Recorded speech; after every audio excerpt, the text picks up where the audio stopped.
Hello and welcome to the MoneyMagpie Invest podcast. I'm Jasmine Birtles, founder of MoneyMagpie.com. And before I say anything, my team has told me to say that I need to tell everybody to subscribe, like, and comment.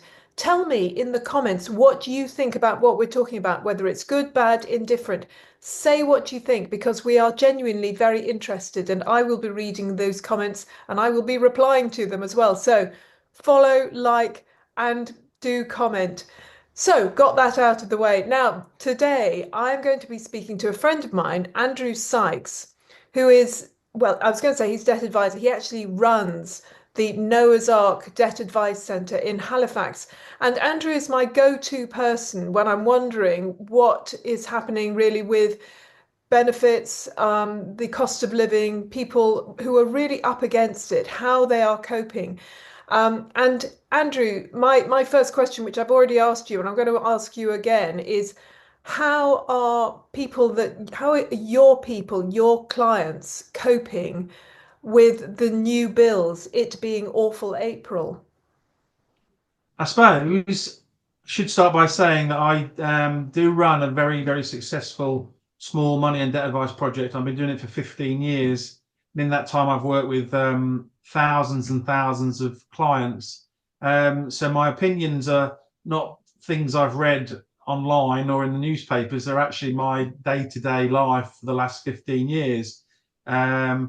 It's a fact that this April has seen some very difficult bill rises for our client group. Just to give you an example, our local authority in 2020, if you were in receipt of the lowest level of income in our local authority, then you would have paid a council tax bill if you lived in a Band A property of £14.33 a month. So 5 years ago, you're paying £14.33 if you're on the lowest income. Now, next month, so literally tomorrow, that same person will now be paying £28.55. So they've seen their contribution to council tax double in 5 years. And that's for two reasons. The first is that our local authority has chosen to increase council tax by the legal maximum 4.99%. But they've also reduced a benefit called council tax reduction. So those who are on the lowest income are entitled to some support with their council tax bills.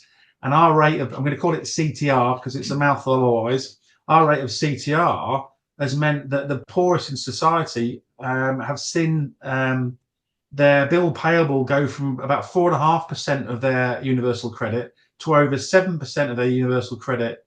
That's just council tax. If you then think also we're in Yorkshire and our local water board is called Yorkshire Water, and they've just announced that they're putting their bills up by £135 a year or 29%. Wow. And then we go on about energy and the price cap for energy going up by 6.4% in April. And suddenly you've got a perfect storm almost of utilities, council tax, gas, electric, water, all of them jumping up. But guess what? Universal credit has increased by, I think it was 1.8%.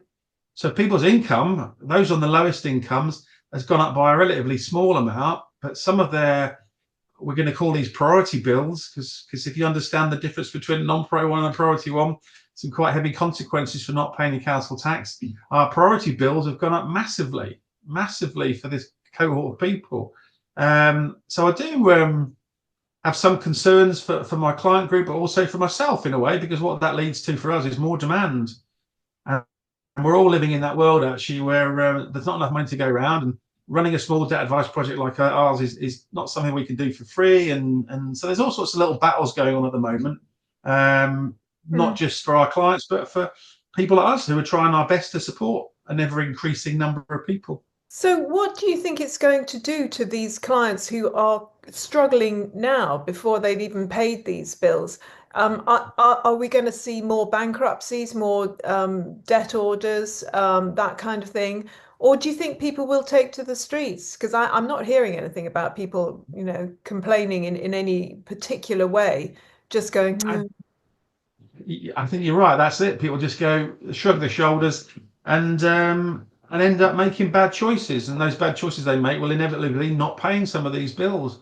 And unfortunately, some of these bills that they owe their money to are some of the most aggressive debt collectors out there. Council tax almost always leads to the use of bailiffs or enforcement agents, whichever you want to call them. Yorkshire Water is a very aggressive collector of debts. Again, and I'm not talking here about something I've read. I have dealt with Yorkshire Water for 15 years. I've dealt with our local authority to council tax debts for 15 years. I know what I'm talking about. And these people put more pressure on people to pay than others do. And that then leads to what? People end up with poor mental health. They end up burying the head in the sand. And ultimately, it can lead to horrible things like suicide or significant, self-harm.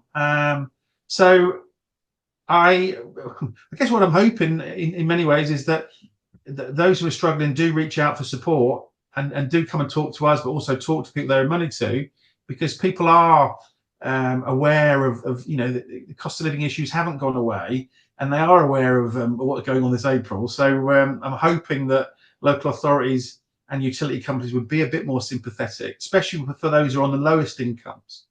What about the disabled, though? Because we are hearing from Rachel Reeves that some of the disability benefits are going to be cut. How are they going to cope? I think this probably leads into a conversation, though, about the benefit system and how broken it is, really, and how Yeah. flawed it is, and how I'm going to call it two-tiered, how two-tiered it is. Because we do have a benefit system that keeps some people very, very poor. And at the other end of the system, there are some people who you would not define as being poor. But they could all use the phrase, I need help because I'm on benefits. That's something that I hear quite a lot when people come to us for a food parcel, for example. I would always ask, why do you need a food parcel? And if the answer is, oh, because I'm on benefits, that always for me is the beginning of a conversation, not the end of a conversation. Because again, there are people on benefits who I will support day in, day out, week in, week out, because their income is so low. But there are people on benefits who, frankly, are not on a low income. And some of these price rises simply won't affect them nominally. Yeah, they'll affect them, but nominally. It won't How affect them in the way come? that the poorest in society are affected. How come? How do you mean? So some people are doing very nicely on benefits, are they? And well, who are these people and how are they doing it? Well, so if you're under 25 and your only income is from universal credit, then you'll get £316 a month plus something towards your housing costs. If you're over 25, you get £400 and 14p plus something towards housing costs. That is not a great deal of money, is it? And yet I can give you multiple. And again, I'm not talking here about a few. I'm talking about dozens. I'm talking about lots and lots and lots of individuals whose income. I'll give you an example. So I did a little bit of a piece of work on every one of the clients we've helped in the last 6 months, what their income was compared to my staff. I have 6 staff. 4 of them are single mums with a child who work part-time, 30 hours a week for me. Over 35% of my client group were receiving, I'm going to use the word receiving rather than earning, because they weren't earning it, they were receiving it, were receiving more per month than my staff were. And yet my staff are working hard, they're working average 30 hours a week, they're contributing to society, and they're bringing up children on their own. So 35% of my client group earn more than my staff do. I can think of in the last 4 weeks, 2 clients whose earnings were, one was 66,000 a year and one was 65,000 a year, and then another one I can think of that was about 55,000 a year. And this is on So benefits this is only. This isn't, as you say, earning. This is kind of no, bringing it in. this is benefit income. So again, I've not read this in some tabloid rag that's far right or conservative bias. It's not. This is my life, and I'm quite willing to open up and prove to people that these are facts.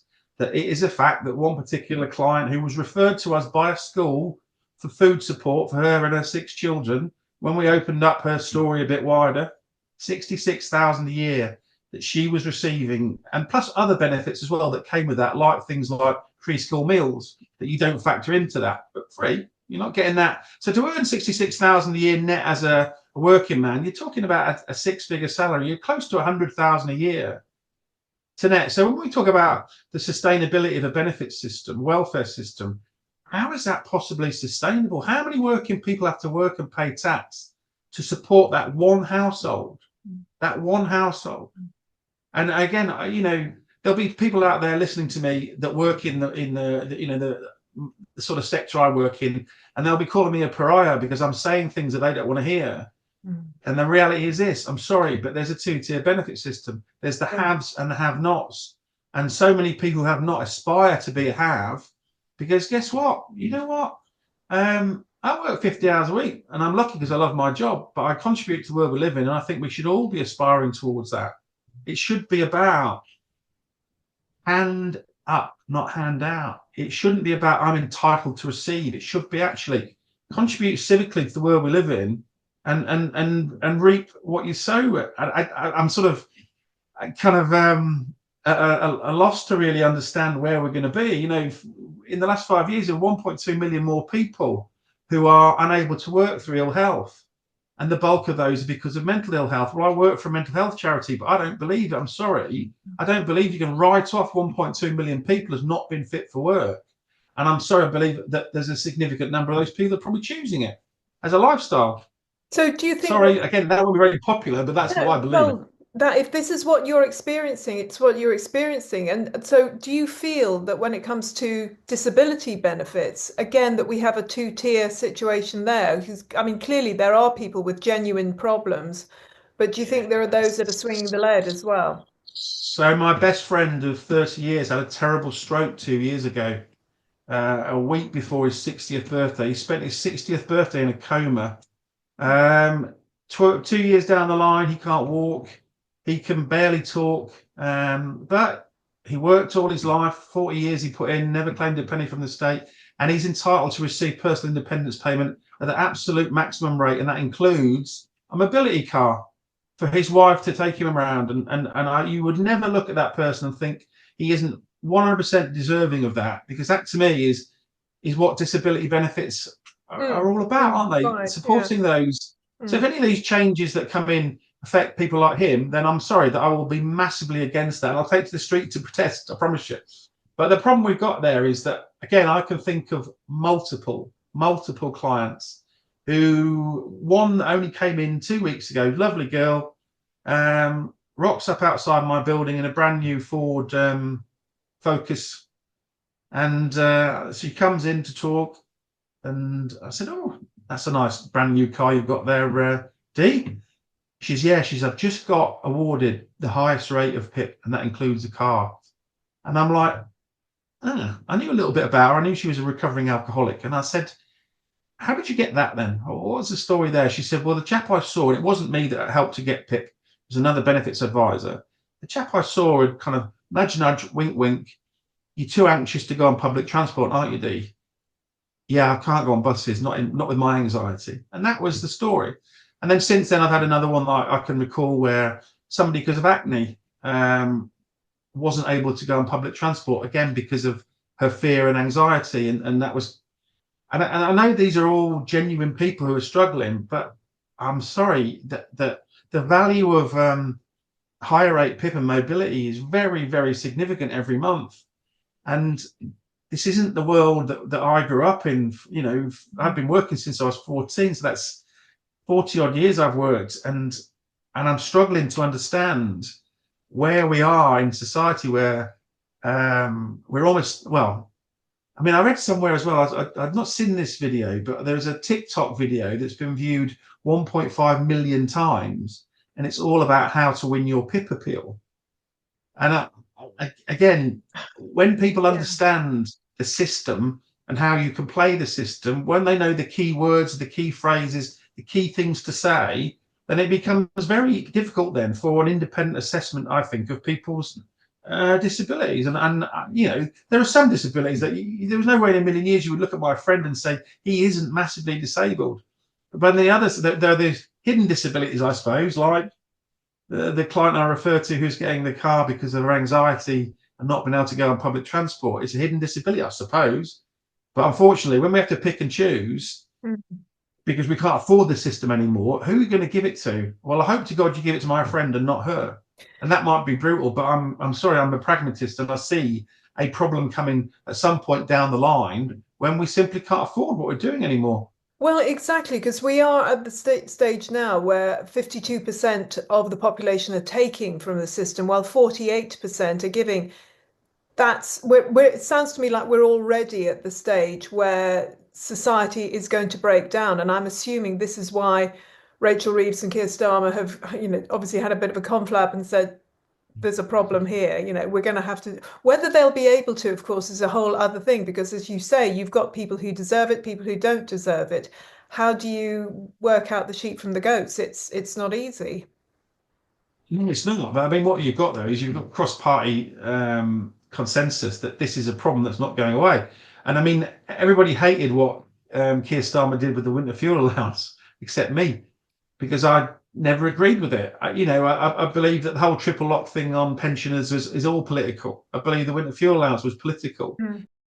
Do you see any way that the government can sort this out? Because my feeling, I'll tell you my my theory, which is mine, is that nothing really serious is going to happen until we have a really big financial crash. And when I say big, I mean not just the UK, but I mean across Europe, across the West. There's going to have to be some sort of crash, I feel, so that whoever is in government, doesn't matter what the colour of government it is, but whoever is in government can go, well, you see, we just got to make the cuts because there's no money left. Until I do think that until we see there is no money left, really, then there will be enough people to go, no, no, no, you can't take our benefits away. I don't have the answer to that one, I'm afraid. Where we when we reach that point, or if we have reached that point, I don't know.